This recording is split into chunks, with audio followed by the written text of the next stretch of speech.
measurement of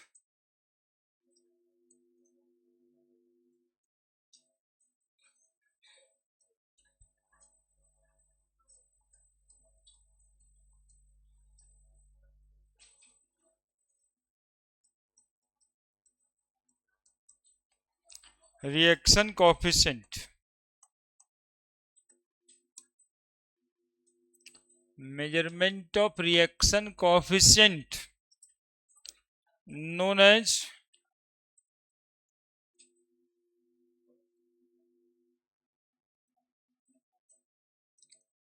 stoichiometry,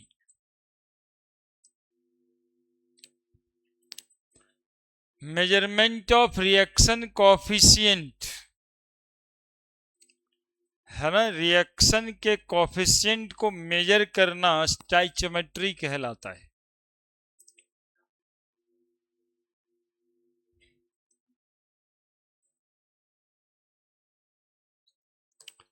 हालांकि हम सबसे पहले स्टार्ट कर देंगे आपको रिएक्शन कोफिशिएंट कैसे पहुंचेंगे, तो केमिकल रिएक्शन से ही शुरू करेंगे कि केमिकल रिएक्शन किसको कहते हैं।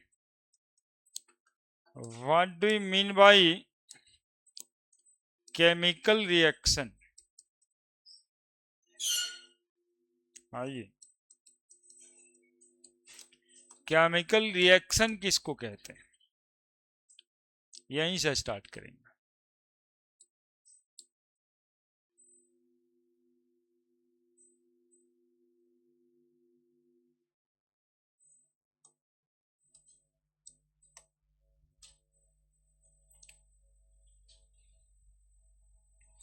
बनाइए heading, stoichiometry, measurement of reaction coefficient.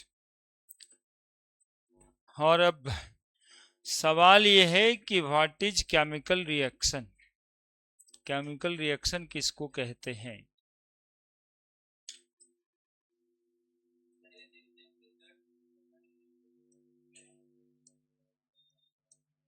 हाँ बताइए। हम्म हम्म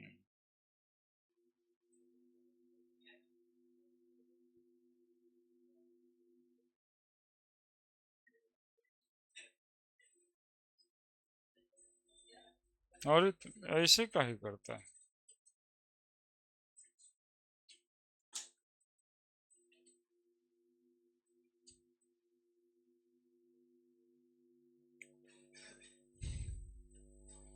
व्हाट इज डिफिनेशन दिया है बच्चा, आप लोग को लग रहा होगा सही है, हमको नहीं लगता है।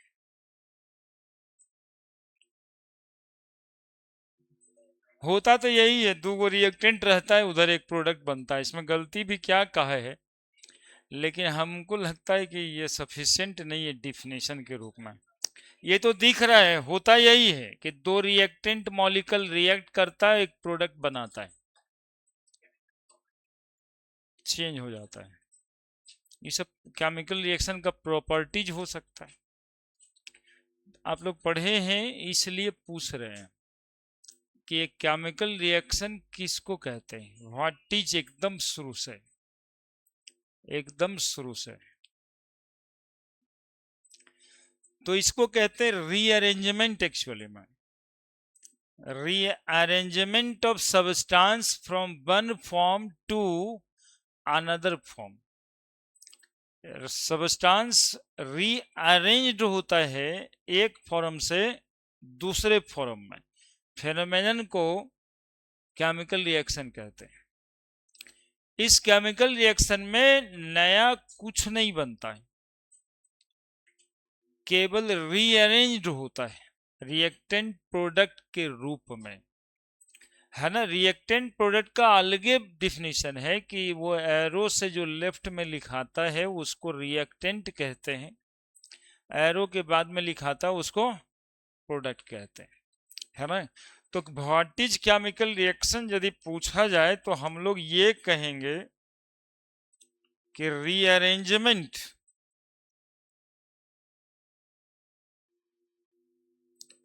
Of substance from one form to another, one form to another form known as chemical reaction. और इसी में जो वन फॉर्म है वो रिएक्टेंट होगा और अनदर फॉर्म जो है वो प्रोडक्ट होगा।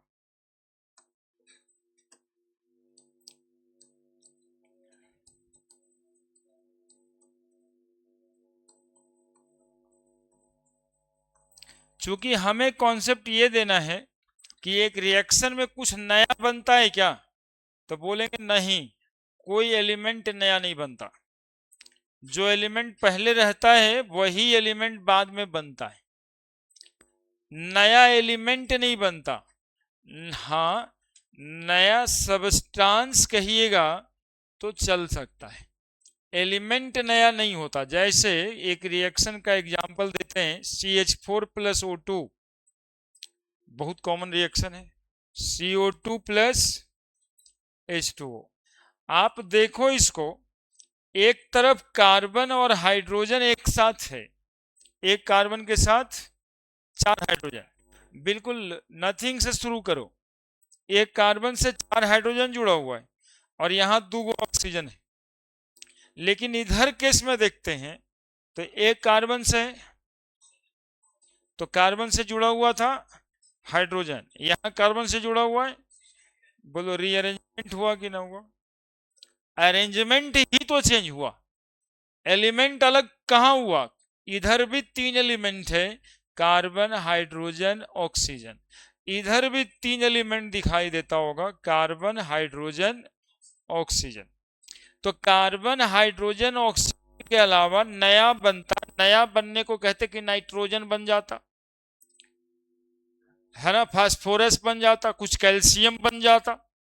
तो ऐसा तो कुछ हुआ नहीं, पहले भी था कार्बन हाइड्रोजन ऑक्सीजन, बाद में भी है कार्बन हाइड्रोजन ऑक्सीजन। इसीलिए कहते हैं नया कुछ नहीं बनता है, सिर्फ अरेंजमेंट बदल जाता है, और अरेंजमेंट बदल जाने के वजह से सबस्टांस नया हो जाता है ना। पहले कार्बन हाइड्रोजन के साथ था, मीथेन कहलाता था, अब कार्बन ऑक्सीजन के साथ है, कार्बन डाइऑक्साइड कहलाता है। ऑक्सीजन अलग था, यहां पर वाटर के हाइड्रोजन के साथ भी आ गया है ना। तो एक रिएक्शन को हम लोग डिफाइन करेंगे, rearrangement of substance from one form to another form. वो जो वन फॉर्म है लेफ्ट में जो लिखाएगा they will called as reactant, और जो राइट में लिखाएगा एरो से they will called as product, है ना। लिख लीजिए।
ठीक है, ठीक है, बढ़े आगे। आनी in during a chemical reaction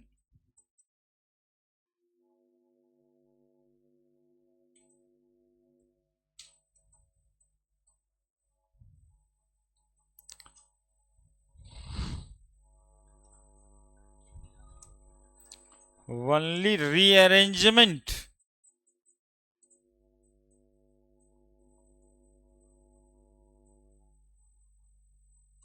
of element occur.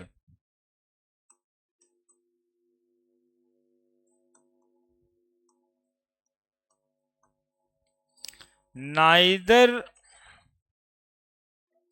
new element form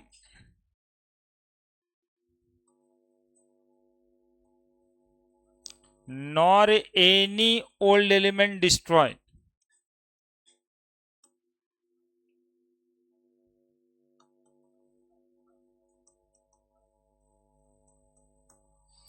न तो कोई नया एलिमेंट बनता है, न तो कोई पुराना एलिमेंट डिस्ट्रॉय होता है।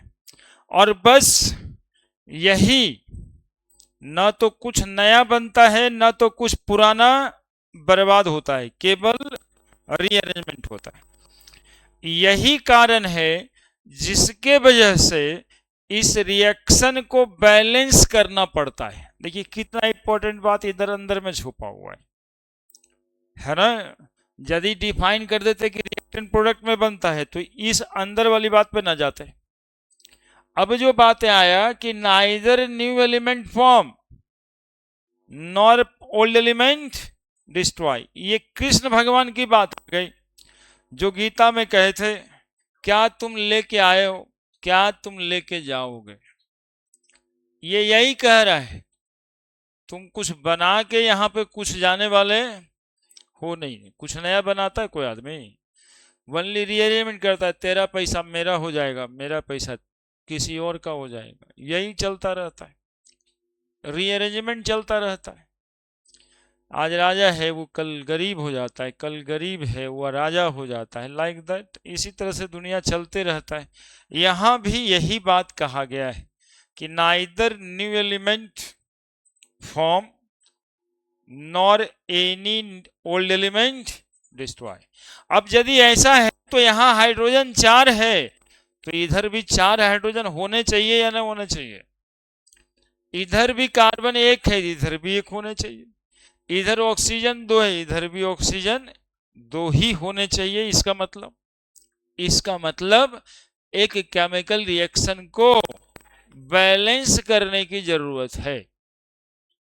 टॉपिक का मेन पॉइंट ये है, एक रिएक्शन को बैलेंस करने की जरूरत होती है, क्योंकि एक रिएक्शन के दौरान ना तो कोई नया एलिमेंट डिस्ट्रॉय होता है ना तो कोई पुराना एलिमेंट बर्बाद होता है। इसको हम कह सकते हैं कि chemical reaction follow law of conservation of atom, वो भी फॉलो करता है। एक chemical reaction follow law of conservation of atom, है ना। दूसरा बात कहेंगे, एक chemical reaction follow law of conservation of मास। जब पुराना एलिमेंट कोई बर्बाद नहीं होगा तो मास भी तो बराबर होना चाहिए। यही इसी कॉन्सेप्ट से निकल के आ रहा है ये सब बातें। क्यों केमिकल रिएक्शन को law of conservation of atom follow करना चाहिए? क्योंकि केमिकल रिएक्शन में कोई नया एलिमेंट बनता नहीं है, कोई पुराना बर्बाद होता नहीं है। क्यों केमिकल रिएक्शन को law of conservation of mass follow करना चाहिए? इसलिए फॉलो करना चाहिए कि केमिकल रिएक्शन में कोई नया एलिमेंट बनता नहीं है, कोई पुराना बर्बाद होता नहीं है, इसीलिए फॉलो करना चाहिए। और यदि यही बात को फॉलो कराने के लिए केमिकल रिएक्शन को बैलेंस करना चाहिए। ठीक है, ठीक है। अरे हम इधर बोल रहे हैं, तुम कहीं और सोच रहे हैं। लिखिए जल्दी से, हम यही बोल रहे हैं। क्या क्या बोल दिए समझे? समझने वाली बात बोल दिए, समझदारी डेवलप करने वाली बात बोलते हैं।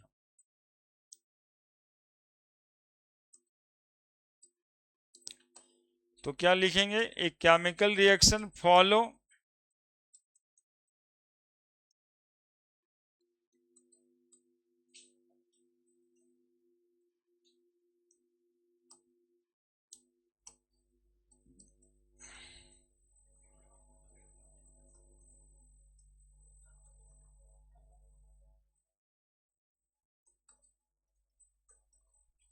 Law of conservation of atom,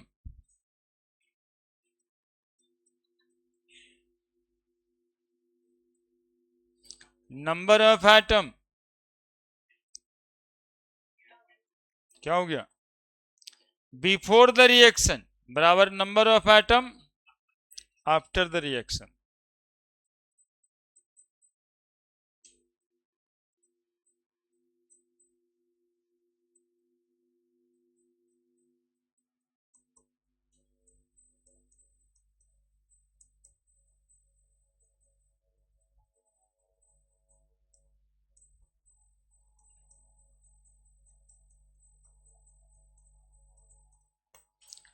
दूसरा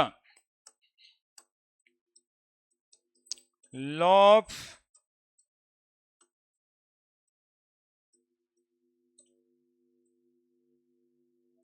कंजर्वेशन ऑफ मास,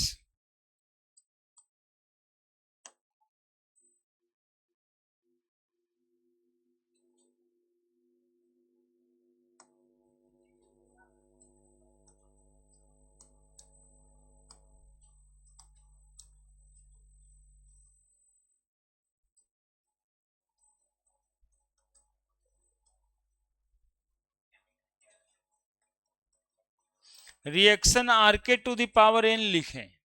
हाँ, रिएक्शन का शॉर्टकट आर के to the power N, reaction का शॉर्टकट आर के टू द पावर एन। क्या नहीं दिख रहा है, total mass of the reactant. काहे बाबू, काहे नहीं दिख रहा है,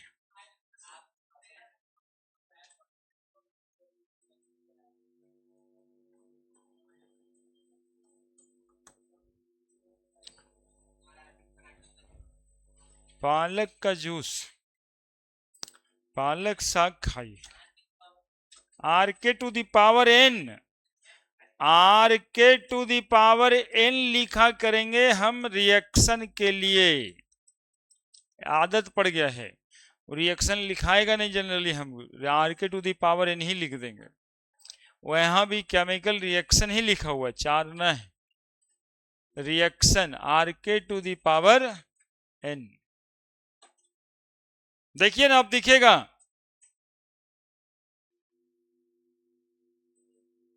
देखिए ना,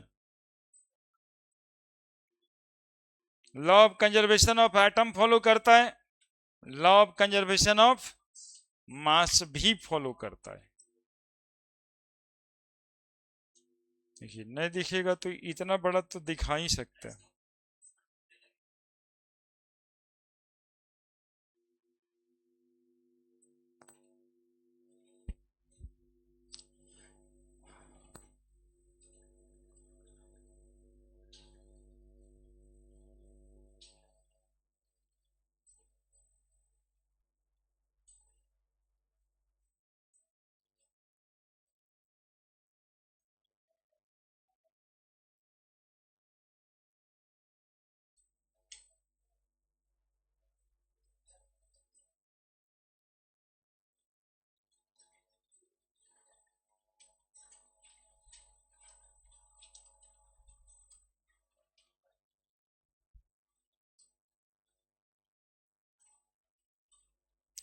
क्या क्या बातें हो गई, कॉन्सेप्ट में कुछ बात आया दिमाग में?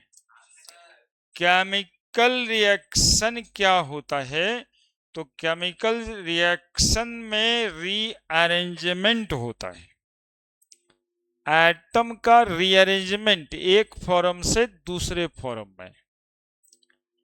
केमिकल रिएक्शन के दरमियान कोई नया एलिमेंट नहीं बनता, पुराना कोई बर्बाद भी नहीं होता है, सिर्फ रीअरेंज हो जाता है। इस वजह से केमिकल रिएक्शन फॉलो करता है law of conservation of atom और law of conservation of mass. आगे चलोगे आयनिक रिएक्शन पढ़ना रहता है, उसमें law of conservation of charge भी।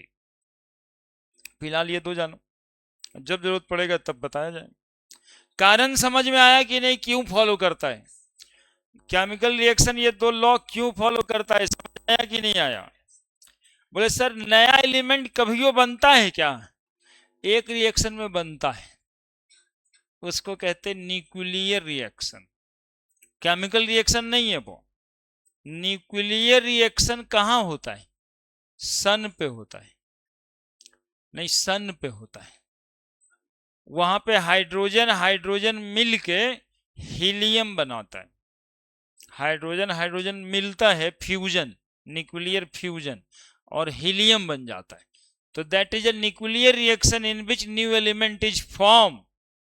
केमिकल रिएक्शन कोई नहीं है जिसमें नया एलिमेंट बनता है। क्लियर है? समझा? Total mass of the reactant बराबर total mass of the product. अब ये दोनों लॉ को फॉलो कराने के लिए केमिकल रिएक्शन को बैलेंस किया जाता है। To follow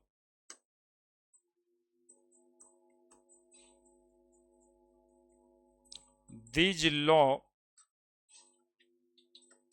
a chemical reaction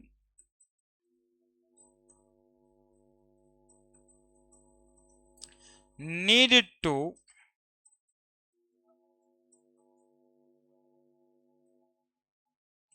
balance, है ना? और बैलेंस करने का एक मेथड जो आप लोग पढ़े भी हो, जिसको कहते हैं हीट एंड ट्रायल मेथड, है ना? नंबर ऑफ एटम दोनों तरफ जोड़ जोड़ के बराबर करते हैं। To follow this law a chemical reaction need to balance,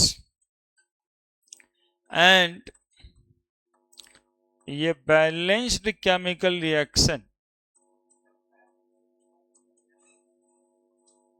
a balanced chemical reaction known as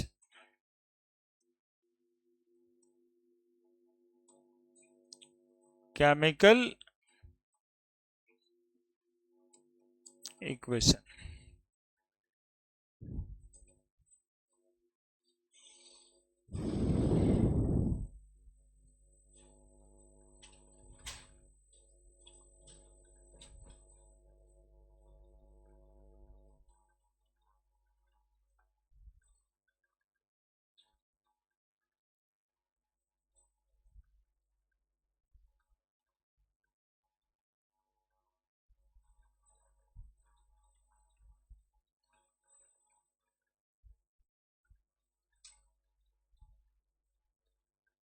लिख दिया?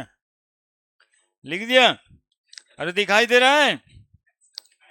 To follow this law a chemical reaction need to balance, और ये balance chemical reaction known as chemical equation. ये balance reaction known as chemical equation. एक balance chemical reaction को क्या बोलेंगे? Chemical equation बोलेंगे।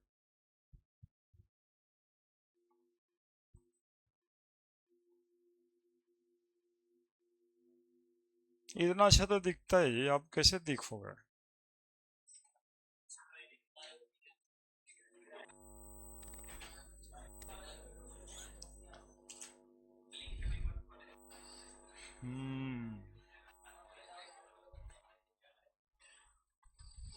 चलिए आगे बढ़ते हैं।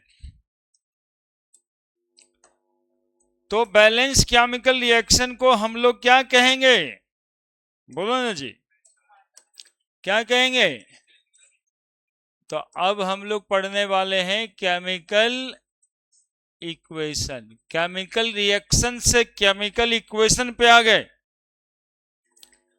और बैलेंस केमिकल रिएक्शन को हम कहते हैं केमिकल इक्वेशन। तो जरा देखें बैलेंस क्या करना है। CH4 plus O2, CO2 plus H2O, ये एक सिंपल कंबसन रिएक्शन है। इधर कितना कार्बन दिखाई दे रहा है? उधर, ठीक है। इधर हाइड्रोजन, उधर, तो इसको 2 से गुना कर देते हैं। अब ऑक्सीजन 2, उधर 2 और 2, तो यहां क्या करें? 2 से गुना कर देते। हो गया बैलेंस। तो पिछला बार जब ये लिखा हुआ था तो वो केमिकल रिएक्शन था, अब जो लिखा हुआ है वो केमिकल इक्वेशन है। समझ गए? अब यहां पर जितना एटम रिएक्टेंट में होगा जिस भी एलिमेंट का, उतना ही एटम प्रोडक्ट में दिखेगा, एक बैलेंस केमिकल इक्वेशन। ठीक है, ठीक है। अब देखिए इसको पढ़ते कैसे हैं। यहां पर नहीं कुछ है तो कितना है, यहां पर ऑलरेडी, फिर यहां पर नहीं कुछ है तो क्या है, और यहां पे एक्चुअली में इसी को कहते हैं रिएक्शन कॉफिशिएंट। इसको क्या बोलते हैं? इस टॉपिक में इसी के बारे में पढ़ना है ना। A study of measurement of reaction coefficient, a study of measurement of reaction coefficient known as stoichiometry. Definition सिखाया अभी तक हम, इसको क्या बोलिएगा? रिएक्शन को हम आर के टू दी पावर एन लिखा करेंगे, रिएक्शन कॉफिशिएंट बोलना है। और measurement of reaction coefficient, measurement of reaction coefficient known as, बताइए ना जी, कॉफिशिएंट नोन एज, अरे बोलिए ना एक बार नाम, स्टोइचियोमेट्री।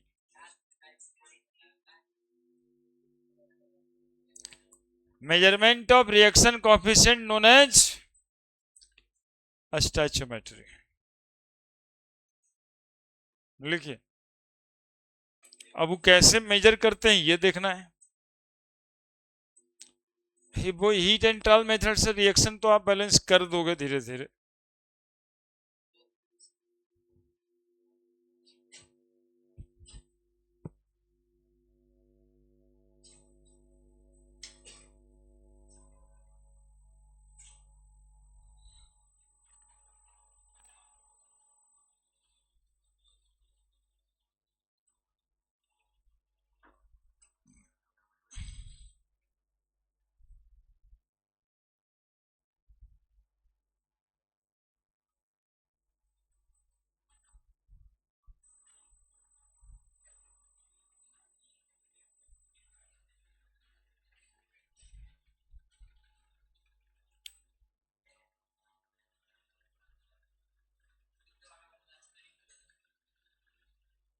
लिखना यार, लिखना, हम लोग केमिस्ट्री पढ़ाते हैं।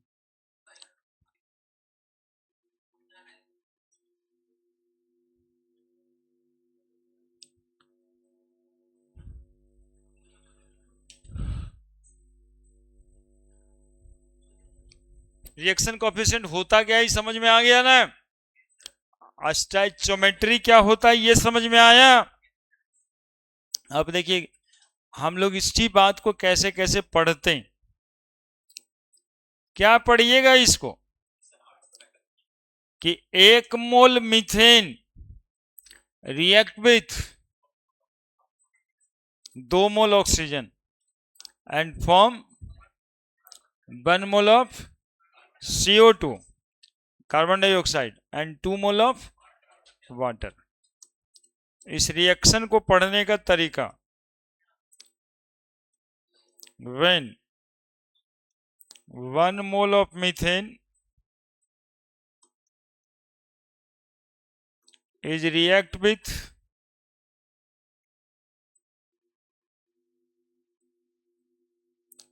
2 mole of oxygen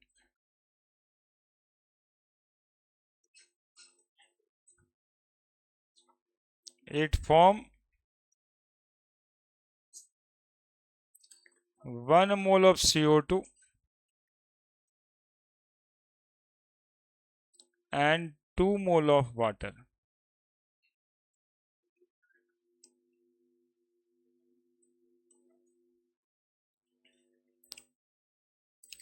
और कैसे भी पढ़ सकते हैं क्या, और क्या क्या तरीका है पढ़ने का।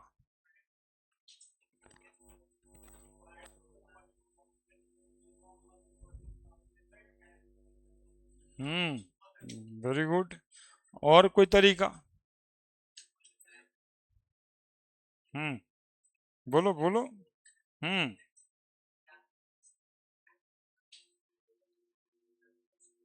हम्म ठीक तो बोल रहा है सब। और कोई तरीका? 8 तरीका हम बताएंगे। 8। 8 वो तरीके जिससे कि इस रिएक्शन को पढ़ा जा सकता है, और वही 8 तरीका पढ़ने आना स्टैचोमेट्री कहलाता है। उसी को मेजर करना रहता है अलग अलग रिएक्शन के लिए।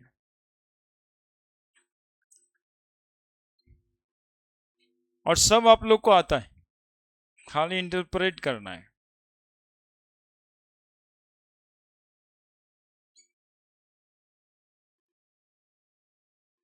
लिख लिए? देखिए सर, CH4 प्लस O2 क्या बना दिया? CO2 plus H2O। बैलेंस किए थे 2 1, यहाँ पे 2, यहाँ पे 1। अब पेन रोक लेना, सब केवल देखना, उसके बाद लिख देना है किन किन तरीकों से इसको पढ़ा जा सकता है। तो एक तरीका तो आप लोग पढ़ दिए अभी तुरंत, कि बोलेंगे सर कि 1 mole methane react with 2 mole O2 and form 1 mole CO2 and 2 mole water। 1 मोल जब बोलेंगे तो मॉलिक्यूल की संख्या कितनी हो गई? 6.022 into 10 to the power 23 molecule, जिसको एवोगाड्रो नंबर कहते हैं। अरे बोलो ना यार, नहीं तुम लोग नहीं बोल रहे हो ठीक से, जोर से बोलो। Na लिख सकते हैं क्या? Na मॉलिक्यूल, कितना मॉलिक्यूल यहां पे? 2Na molecule. फिर ये Na मॉलिक्यूल, और ये फिर 2Na मॉलिक्यूल। इधर लिख देते हैं Na बराबर 6.022 10 टू द पावर 23। बोलो, जब यहां 1 मॉलिक्यूल लिखेंगे तब यहां कितना लिखना पड़ेगा? 2 मॉलिक्यूल है ना। 6.022 into 10 to the power 23 molecule जब 2 गुना इतना से रिएक्ट करता है, तो 1 मॉलिक्यूल 2 मॉलिक्यूल से रिएक्शन करेगा। ये कितना बनाएगा? 1 मॉलिक्यूल। और ये कितना बनाएगा? 2 मॉलिक्यूल। 1 मोल का मास उसके ग्राम मॉलिक्यूलर मास के बराबर होता है। तो बताओ, कार्बन का मास 12 ग्राम, हाइड्रोजन का मास 1 ग्राम, तो 12 4 16 ग्राम होगा या नहीं होगा? बताओ। ये 2 मोल है, और ऑक्सीजन का एटम 2 गुना 16 ग्राम, तो 16 दूनी 32, 2 64 ग्राम। 12 ग्राम कार्बन का मॉलिक्यूलर मास और 2 गुना 16 ग्राम ऑक्सीजन का मॉलिक्यूलर मास, 32 12 44 ग्राम। सिखा दिया ना सबको जी। और यहां पर 2 मोल वाटर है, 2 गुना 1 ग्राम प्लस 16 ग्राम, 18 दूनी 36 ग्राम। तो 1 मोल का मास निकाल दिए हम, बोलो ना जी। तो अब हम इसको भी लिख सकते हैं क्या? CH4 कितना gram? 16 gram methane react with 64 gram oxygen and form 44 gram CO2 and 36 gram. यही स्टैचोमेट्री है। ऐसे ही सवाल पूछता है कि 16 ग्राम मीथेन जब जलेगा तो how much amount of water is produced. 16 gram methane जब जलाएं तो how much amount of CO2 gas will be released. ये न्यूमेरिकल हो गया, स्टैचोमेट्री इसी को कहते हैं। अब देखो CH4 को HTP पे 1 मोल का वॉल्यूम कितना होता है जी? At HTP 22.4 litre. Methane react with 2 into 22.4 liter oxygen and form 22.4 liter CO2 and 2 into 22.4 liter water। बोलो ये 22.4 लीटर को 1 वॉल्यूम कहते हैं। 1 वॉल्यूम, VOL लिखें, वॉल्यूम लिखना तो ऐसे ही पड़ेगा। इसको मोलर वॉल्यूम एग्जैक्टली कहा जाता है। तो पूरा मोलर वॉल्यूम के बजाय 1 volume. React with 2 volume and form 1 volume of CO2 and 2 volume of H2O। बोलो लिखेंगे कि ना लिखेंगे? बोलो ना जी। अब बताओ ग्राम मॉलिकल, एक नंबर ऑफ ग्राम मॉलिकल बराबर नंबर ऑफ ग्राम एटम भी बताए थे। क्या लैंग्वेज हुआ? 6 वो हो गया। अब ग्राम मॉलिकल वाला लिख के आपको कंफ्यूजन होगा, छोड़िए उसको। ये 6 तरीकों से आप पढ़ सकते हो।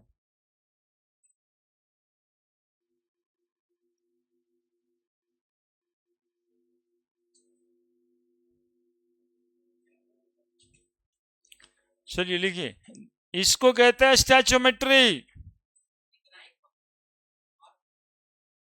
नहीं लिखे, छिपा दिए, तुम्हारा कंफ्यूजन होगा इसलिए।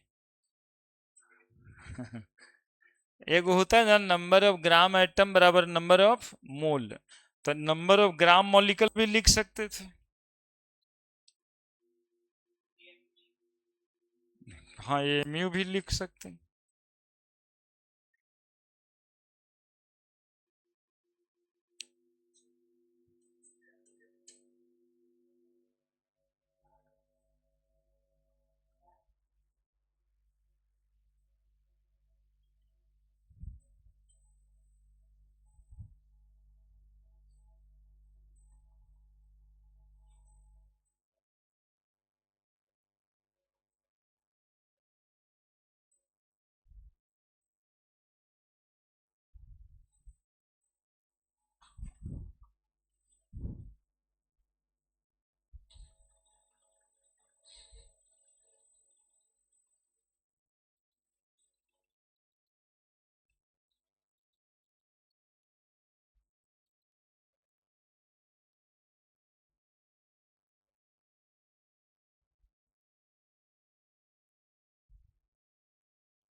लिखने दो ना, फिर लिखने दो, पिछला छूट गया था।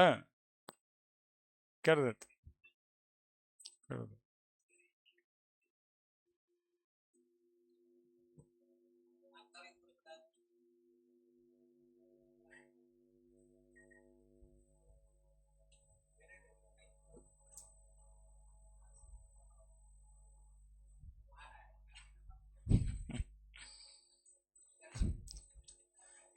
ग्रुप का ग्रुप बना है।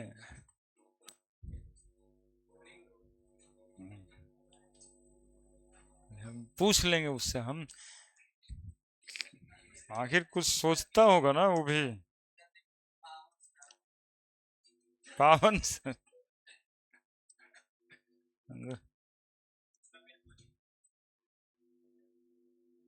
समझ आए पूरा बात? ये हर केमिकल रिएक्शन को इसी नजर से देखना है स्टैचोमेट्री जानने के लिए।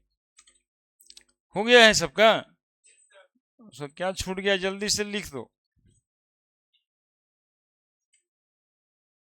ठंडा लग रहा है? इसके ऊपर कहां कुछ लिखे हैं?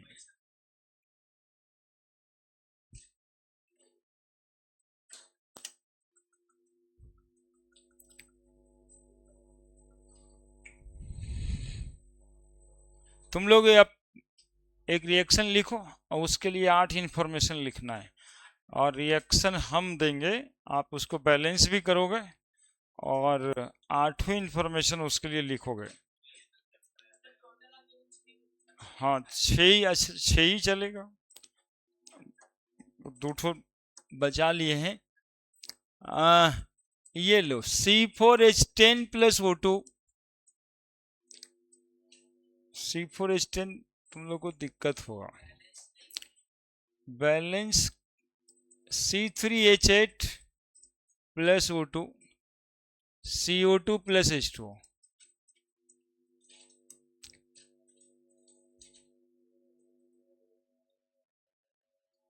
इसको आप लोग बैलेंस करें, और बैलेंस करने के बाद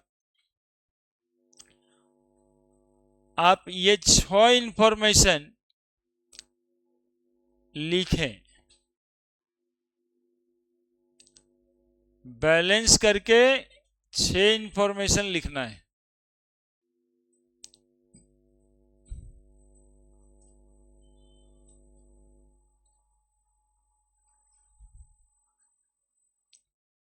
बैलेंस करके 6 इंफॉर्मेशन लिखना है।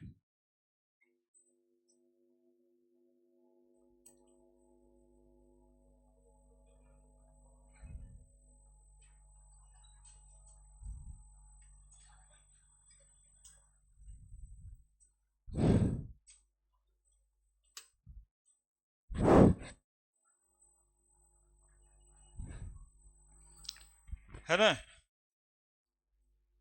बैलेंस करो पहले। हो गया क्या बैलेंस?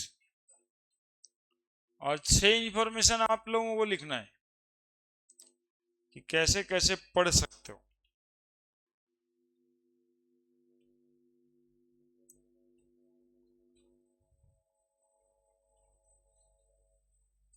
कहाँ लिखा, क्या क्या बन गया है? इधर में गिर उड़ जाएगा बचवा, इधर रख लो। क्या बोलता है इसके बारे में, क्या सब कर रहा है जी, दिखाओ। हम भी हम भी जाने, हम भी जाने थोड़ा। अनिल तुम लिखते रहो।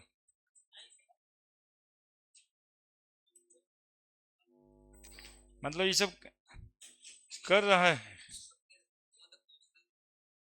क्वेश्चन करता है, क्वेश्चन भेजता है, पढ़ते रहता है ना अपने। तो ठीक है कि सब किताब कॉपी में। अच्छा, मेरा भी प्रमोशन कर देगा। हाँ तो लेकिन अपना समय में थोड़ा देख लेना, बाकी तो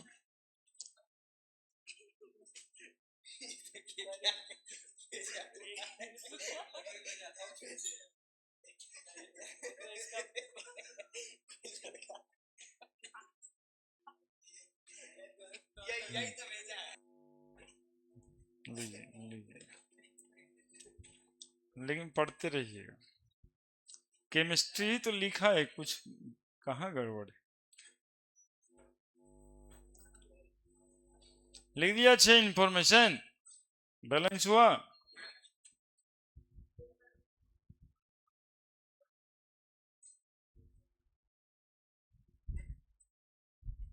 कहाँ हुआ सर?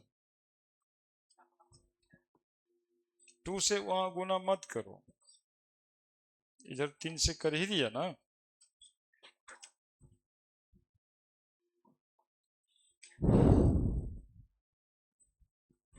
उधर 2 से गुना।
आते हैं।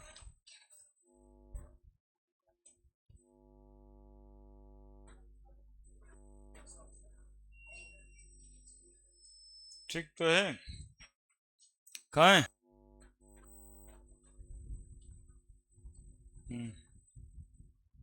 44 थी, यही वाला गुना गलती, बाकी सब ठीक ही। दोनों गुना गलती देख लेना। हाँ देख लो जोड़ करके।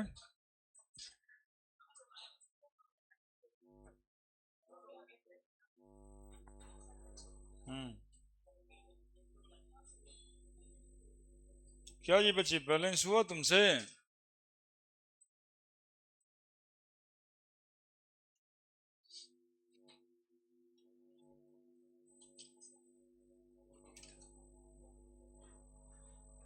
हम्म ठीक है, देखो C3H8, 3 कार्बन है तो यहाँ 3 से गुना कर देते हैं। 8 है, 4 से गुना कर देते हैं, जो सामने से दिखाई दे रहा है। मतलब इसके लिए बहुत कुछ करने की जरूरत है ही नहीं। क्या है कोई जरूरत? 3 दूनी 6 और 4 10, तो 10 ऑक्सीजन के लिए 5 से गुना कर देते हैं, बात तो खत्म। यहां नहीं कुछ है तो यहां पे 5, यहां पे 3, यहां पे 4। 1 mole propane react with 5 mole oxygen.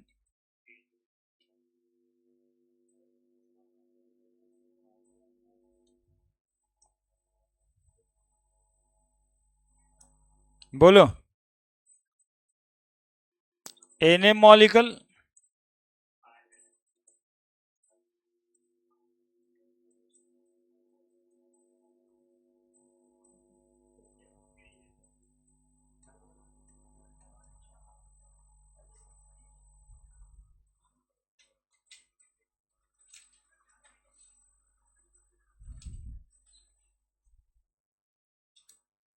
बोलो।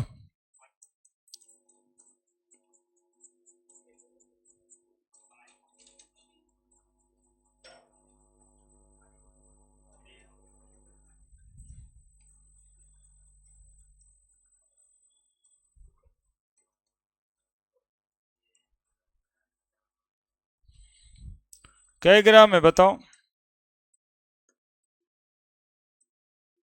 निकाल लिया था सब। 3 गुना 12 ग्राम प्लस 8 गुना 1 ग्राम, कितना आया? 36 18 44 ग्राम। 5 दूनी 10 गुना 16 ग्राम।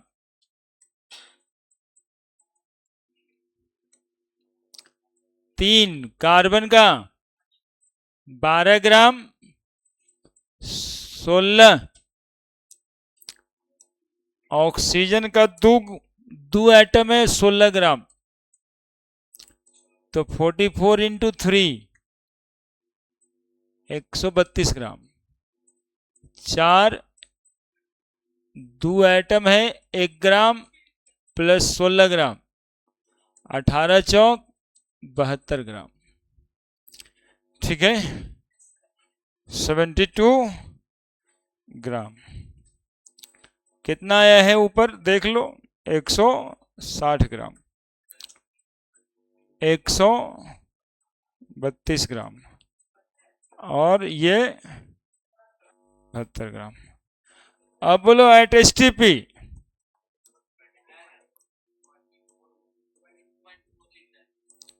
22.4 litre react with and form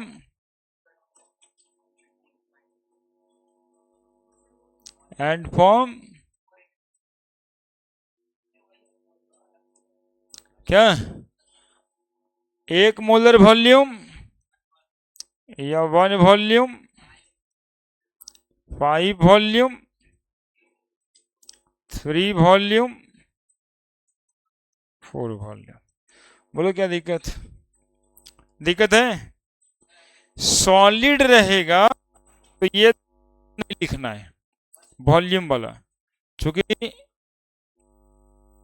volume सिर्फ गैसियस मॉलिक्यूल का होगा। सॉलिड के वॉल्यूम लिक्विड के भी वॉल्यूम नहीं होगा। ये वाटर गैसियस फॉर्म में वेपर के रूप में निकलता है, इसलिए लिखा जाता है, वो लिक्विड नहीं है ना। जैसे कि घर में एलपीजी जलता है, घर में सिलेंडर जल रहा है, एलपीजी है उसमें, तो पानी का आउटलेट रहता है या कभी देखा है कि ये सिलेंडर जल रहा है तो वो पानी भी निकल रहा है,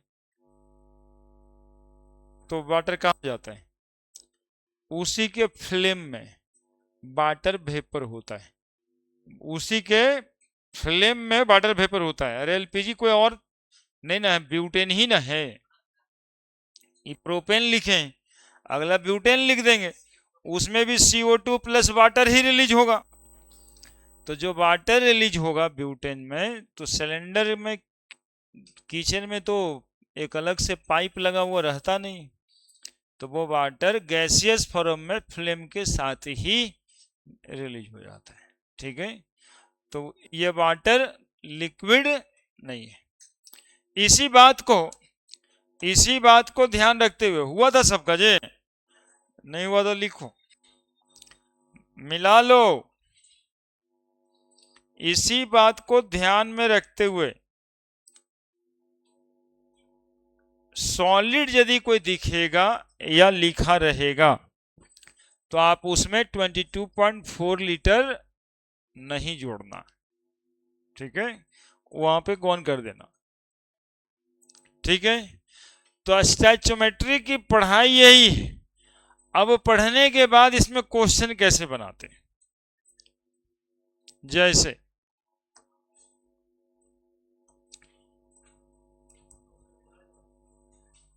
calculate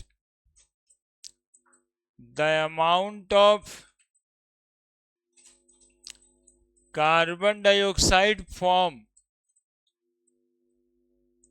when 6 gram of carbon completely burnt।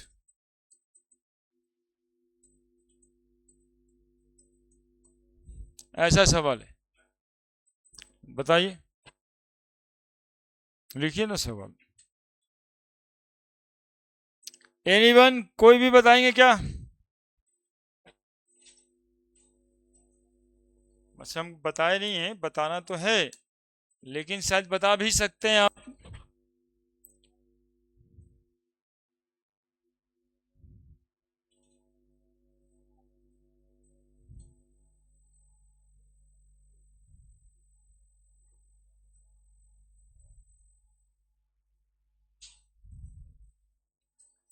बोलिए।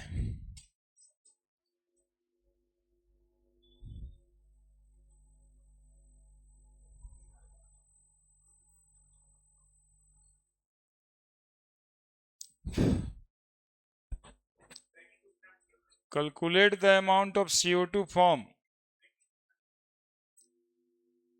व्हेन 6 ग्राम कार्बन है, बीच नहीं है, व्हेन, उसे कोई अंतर नहीं पड़ रहा है सवाल में। व्हेन 6 ग्राम कार्बन, देखो ऐसे क्वेश्चन को बनाने के लिए सबसे पहले हम लोग लिखेंगे ऐसे, कार्बन प्लस O2 CO2। इसे बैलेंस करने की जरूरत है क्या? बोलो ना जी, तो बैलेंस से लिखाया है। अब बताओ, 1 मोल कार्बन होगा यहाँ पे, 1 मोल कार्बन में कै ग्राम, 12 ग्राम। 1 मोल CO2 दे रहा है 44 ग्राम। अरे कैसे लिख दे रहे हैं 44, कोई दिक्कत है? तो 6 ग्राम कितना बनाएगा ये? बोलेंगे x, है ना, x लिख देते हैं। सवाल यही कह रहे, सवाल तो यही है। हालांकि तुम लोग को यहाँ निकालने में कोई आसानी हो रहा होगा, हो गया तो 22 हो जाएगा। कितना बताया था? 22 ही ना। ऐसा तरीका भी है, रेशियो प्रोपोर्शन जैसे करते थे वैसे ही कर देंगे। रेशियो और प्रोपोर्शन क्या करते थे, 12/6 equal to 44/x, x is equal to 44 into 6/12, 6 दूनी 12, 22 ग्राम आंसर। 22 ग्राम CO2 मिलेगा। कहाँ खो गया बच्चा, लिखो बनाओ जल्दी से।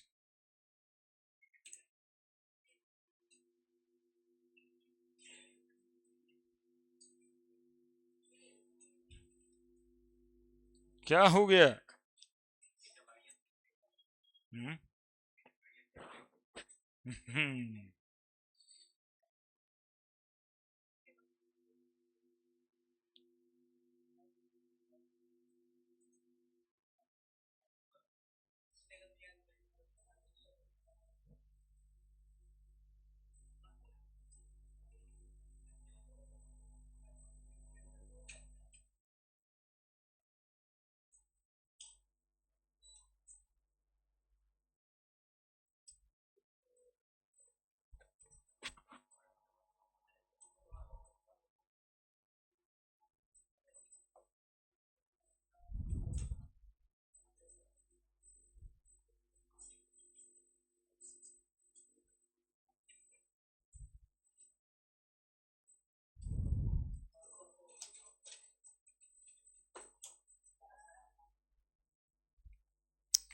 यूनिटरी मेथड से भी बनाते ऐसे इसको सेकंड मेथड में। लिख लिया सब?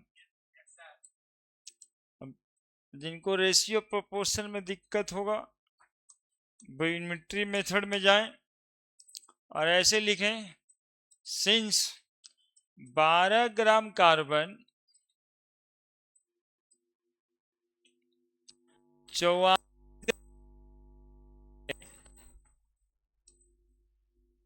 देता है, बनाता है कुछ भी, इसलिए 6 ग्राम कार्बन। यूनिटी मेथड में क्या करते हैं, जो यहाँ पे है वो यहीं रखते हैं, जो यहाँ पे नीचे आता है और जो सामने से आया है गुना होता है ना। या यदि 2 लाइन वाला यूनिटरी मेथड में दिक्कत है तो 3 लाइन वाला, इसलिए 1 ग्राम कार्बन बोलो कितना देगा, 44/12 ग्राम CO2 देगा। 6 ग्राम कार्बन कितना देगा बोलो। अब तो समझ आ गया होगा पूरा का पूरा। करेंगे कि ना करेंगे? ग्राम CO2 देता है तो 6 कट जाएगा 12 से और कितना आ जाएगा, 22 ग्राम CO2। हो गया आंसर, है ना। रेशियो वाले प्रोपोर्शन से 12/6 44 हाँ, आजकल कॉकरोच पार्टी वाले लोग ऐसे ही बनाते हैं। हाँ। जिन जी है ना तुम लोग।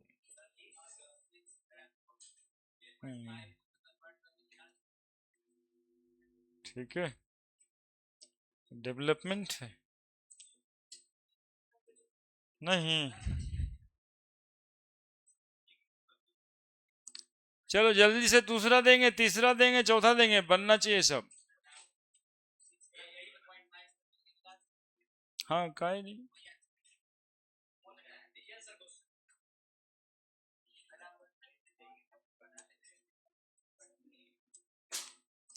क्वेश्चन,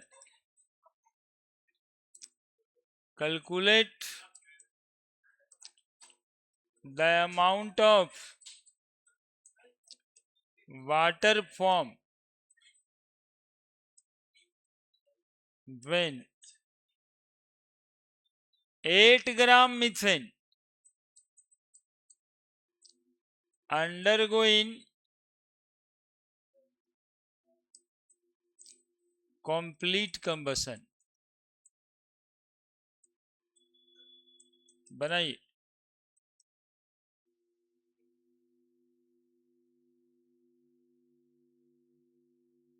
एकदम आसान आसान, लेकिन बनाइए पहले, आसान बाद में सोचा जाएगा।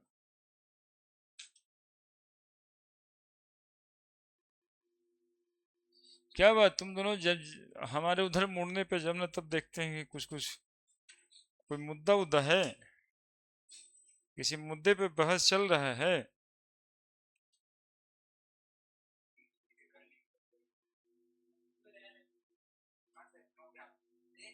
9 ग्राम, देखो ठीक से, 9 ग्राम नहीं आ रहा है सर, देखो ठीक से। हाँ,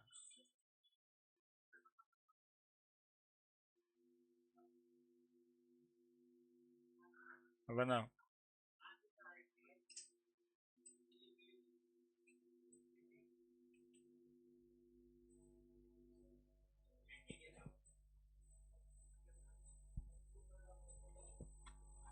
पहले तो रिएक्शन लिखना पड़ेगा ना मीथेन के जलाने का।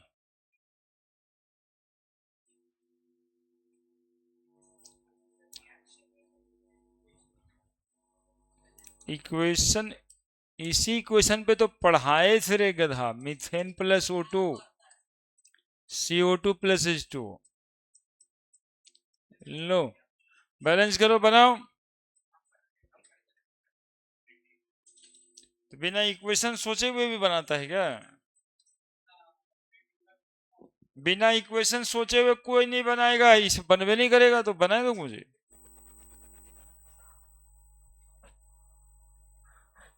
हम्म।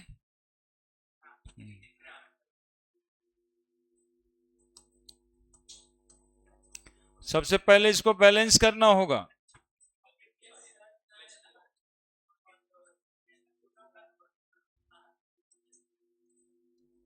16 ग्राम मीथेन 2 गुना 18 ग्राम वाटर देता है। तो पूछ रहा है 8 ग्राम मीथेन, तो 8 ग्राम यहां पर सिखा है कि एक सिल बना देना, और यहाँ 16/8 2/18/x, x is equal to 2 गुना 18 गुना 8/16, 8 दूनी 16, 2 से 2 गया 18 ग्राम। दिक्कत कहाँ है?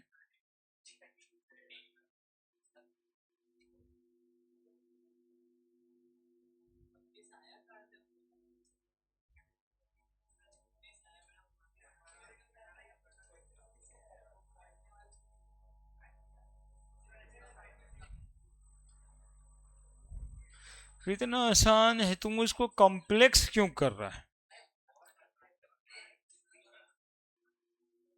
फॉर्मूला लिखिए, इसमें भारी वाला आएगा, वो तो आना ही है, हर टॉपिक में आता है, लेकिन पहले ये जो आपके अपने मुट्ठी में आ सकता है उसको तो करना है।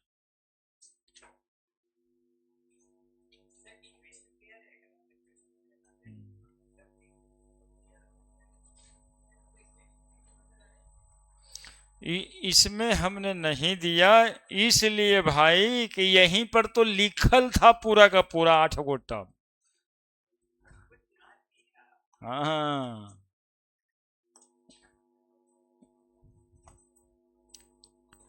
ध्यान नहीं रहा, यही तो समस्या है। Question, calculate the volume of CO2 at STP produced when 32 when 2 mole methane bond. चलिए,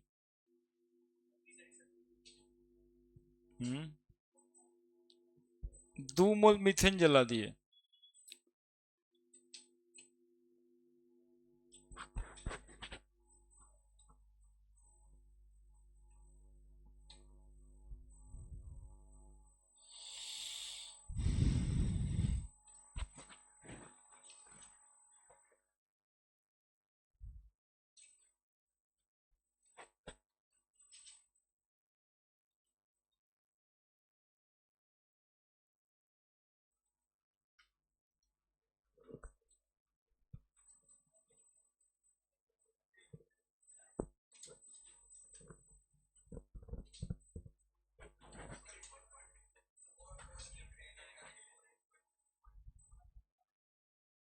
कितना है? रिएक्शन अपना वही है, CH4 plus O2 CO2 plus H2O, 1 मोल 2 मोल 2 मोल वाटर, तो 1 मोल मीथेन क्या मोल CO2 बनाता है? 1 ही मोल बनाता है। तो क्वेश्चन में CO2 के लिए था 1 मोल वाटर बनाता है, 1 मोल CO2 बनाता है, 1 मोल का volume 22 point eight STP, at STP। तो ये क्या पूछ रहा था? 2 मोल, तो ये कितना बनाएगा? हाँ, ऐसा सवाल हो गया। ये वाला इंफॉर्मेशन आपको निकालना है, इसी को तो स्टैचोमेट्री कहते हैं। ये क्वेश्चन में दिया रहेगा क्या? तो 1/2 बराबर 22 4 by x, very simple, method पकड़ लेंगे तो बनेगा ही सवाल, है ना। मेथड पकड़ लेने से सवाल बनेगा ही बनेगा।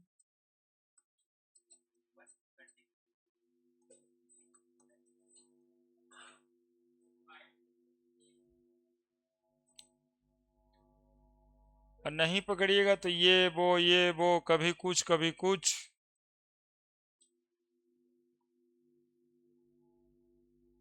है ना, कभी कुछ कभी कुछ। वो 6 लैंग्वेज बताया है ना, जिसमें जो सवाल जब कहे उसी में चेंज हो जाना है, क्योंकि वो सब छोवो लैंग्वेज तो बराबर है, वो छोवो लैंग्वेज बराबर है।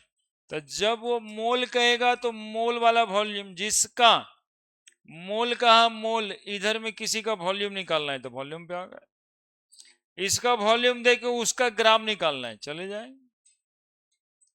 है ना। इसका वॉल्यूम दे करके किसी का मोल पूछ रहा है, यहां पहुंच जाएंगे। इसका वॉल्यूम दे करके किसी मॉलिक्यूल की संख्या पूछ रहा है, इधर चले आएंगे, है ना। तो ये 6 इंफॉर्मेशन जो है, ये पूरा का पूरा क्रिस क्रॉस है, सब सबके से जुड़ा हुआ है। 36 तरह का सवाल ये खुदे बना देगा, है ना। ये 6 गुना हो जाएगा ना सब्जी। अभी मीथेन पूछ रहे हैं, ऑक्सीजन का अमाउंट देंगे, CO2 फिर H2O, कुछ भी, कोई भी ग्राम, कोई भी वेट, कोई भी मॉलिक्यूल, कुछ भी निकालने देंगे। और हर एक रिएक्शन का, किसी भी रिएक्शन का हो सकता है, ये जरूरी नहीं कि इसी रिएक्शन में। Calculate the amount of ammonia form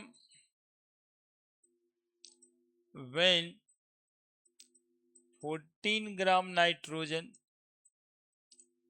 react with sufficient amount of hydrogen.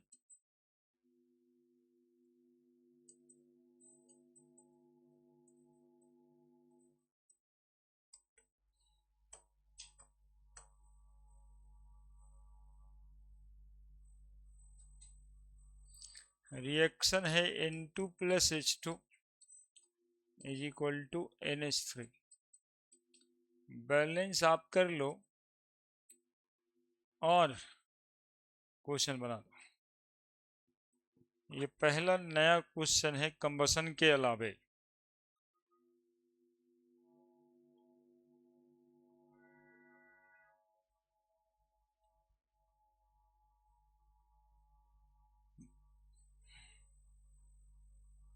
Seventeen,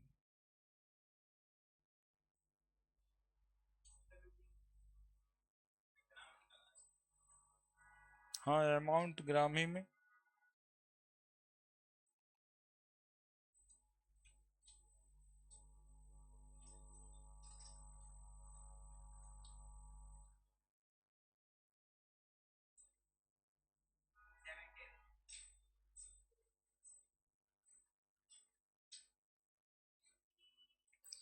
क्या करेंगे, N2 प्लस 3 हाइड्रोजन है, 2 से मल्टीप्लाई कर देंगे, 3H2 हो जाएगा। 1 मोल 14 इंटू 2 28 ग्राम, 2 गुना 14 और 3 17 ग्राम अमोनिया बनाता है।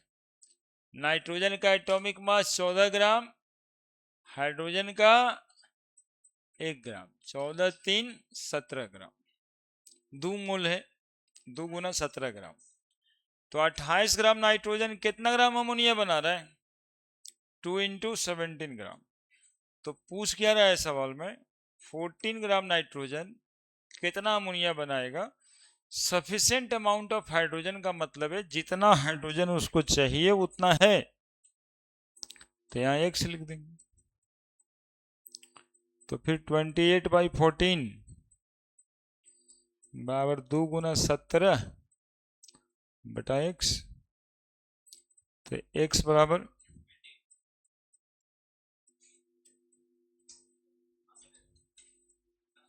14 दूनी 28, कट गया 17 ग्राम।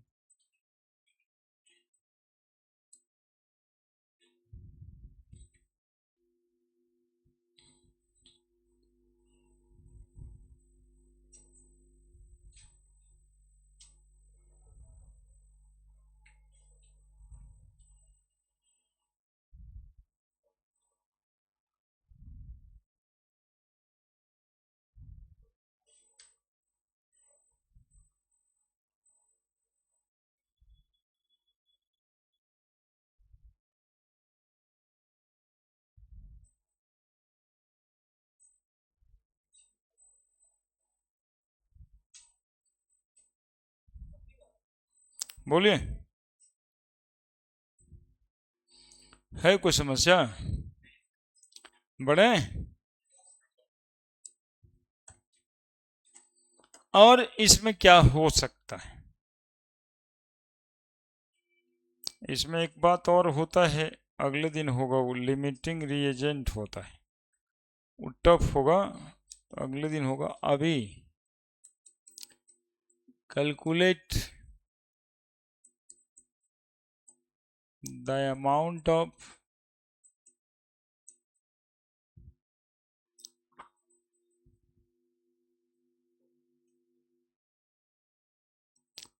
Ammonia form when 10 kilo hydrogen completely react with sufficient amount of nitrogen.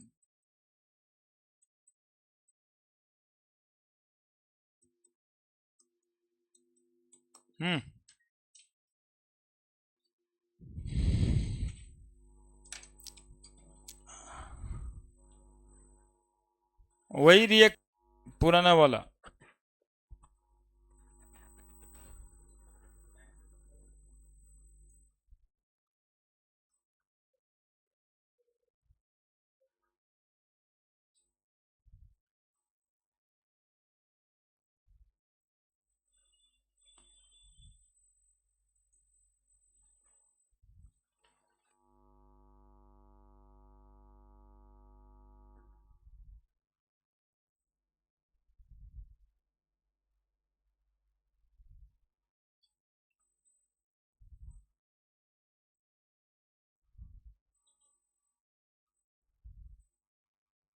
बताओ बताओ।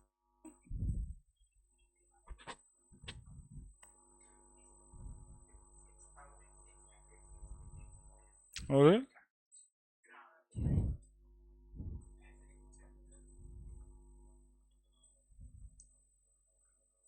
तो अजीब आंसर लाते हैं यार।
हुआ?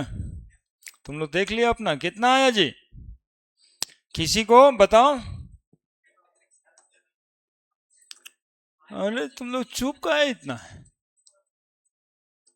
वही रिएक्शन है, कुछ गजीब आंसर ला रहे हो। 6 ग्राम हाइड्रोजन है ये, 34 ग्राम अमोनिया बना रहा है, तो 10 किलो हाइड्रोजन कितना अमोनिया बनाएगा ये पूछ रहा है। तो ये x कहे थे लेने के लिए, तो 6/10 34/x, ये ग्राम और ये ग्राम, यही तो है, और ये है किलो।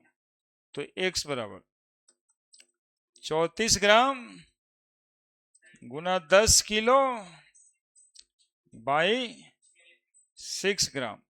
बोलो, तो ग्राम से ग्राम कटा कि नहीं कटा? तो जो आंसर आएगा किलो में ला देंगे। तो 340 बाई 6 किलो, 6×5 = 30, 4 0, 6×6 = 36, 4 0, 56.6 पेज।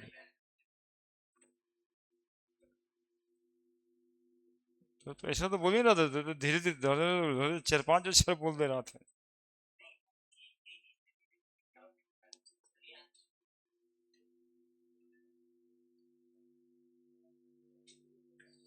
किलो से कोई अंतर पड़ा? ग्राम ग्राम कट गया, किलो में आंसर आ गया। नहीं कटा, देखो नीचे ऊपर तो कट ही जाएगा। अब वो किलो में आ गया, अब उसका ग्राम में देखेगा, ऑप्शन में ग्राम लिखा, कन्वर्ट करना आसान है। इधर जो गुना भागा करने में इधर उधर हुआ होगा। हो गया। Calculate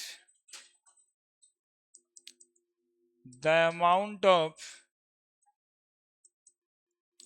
ethylene C2H4, calculate the amount of oxygen gas required to burn 2.5 kg ethylene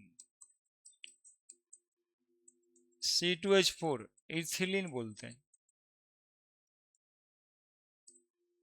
Calculate the amount of oxygen gas required to burn 2 kg C2H4 completely.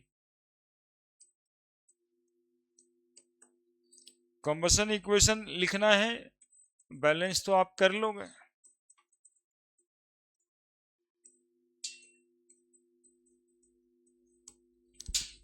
चलिए बैलेंस कर लोगे।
क्या बना? C2H4 plus O2।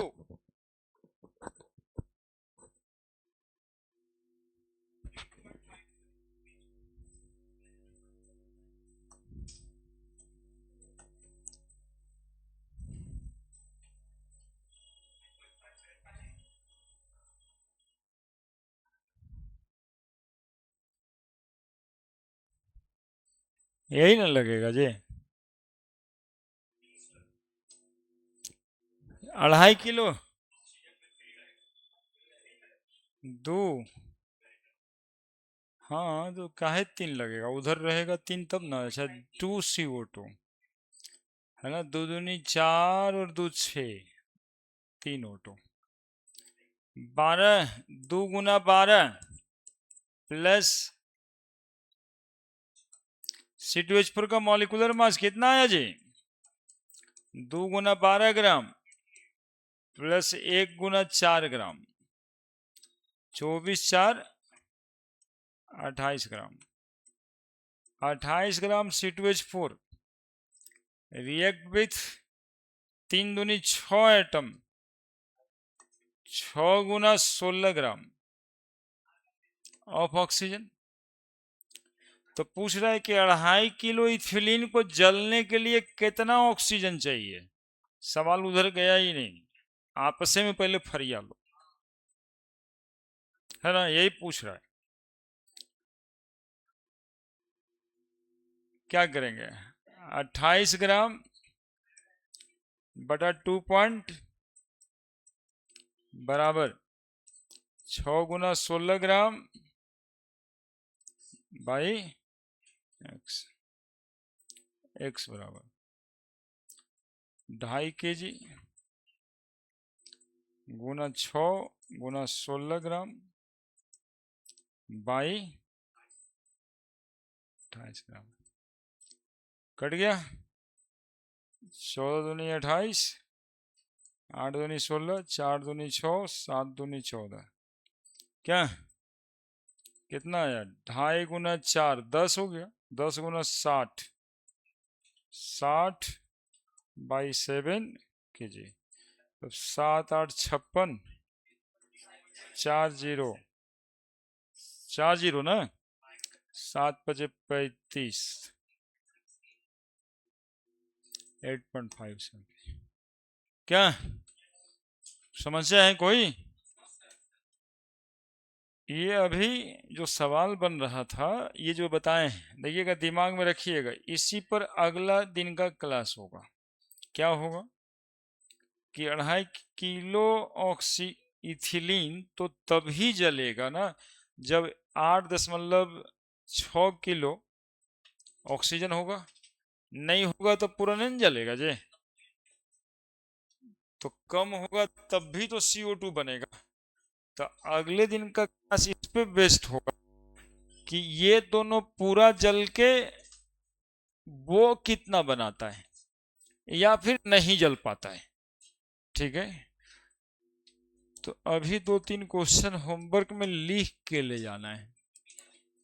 अगले दिन चूंकि DPP दोनों concept मिला के होगा, है ना, एगो लिमिटिंग रिएजेंट आएगा, फिर होगा DPP का बात। कैलकुलेट 4-5 गो लिखते हैं हम क्वेश्चन, ये झोला छाप क्वेश्चन लिख के बंद करो झोला, फोटो लेगा। हाँ, तुम जुड़ा हुआ है, हमसे नहीं जुड़ा है, उससे जुड़ गया है। Calculate the amount of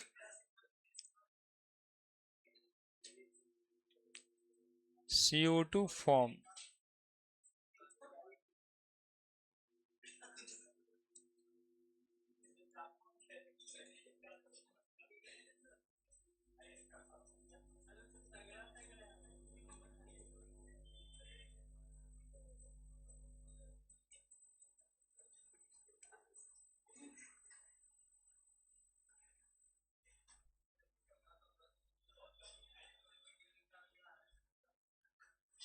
balance कर लीजिएगा, वो आपका ड्यूटी।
बैलेंस करना आप लोग का काम।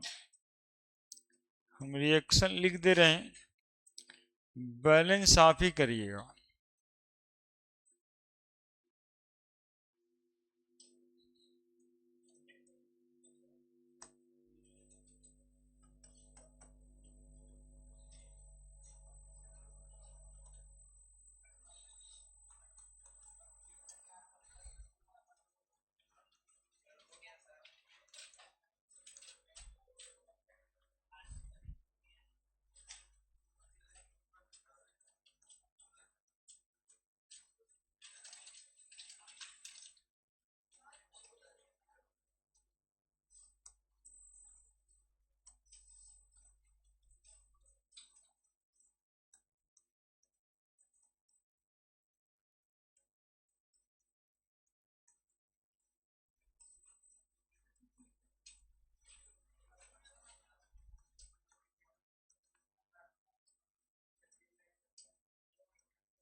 बेंजीन जानता है?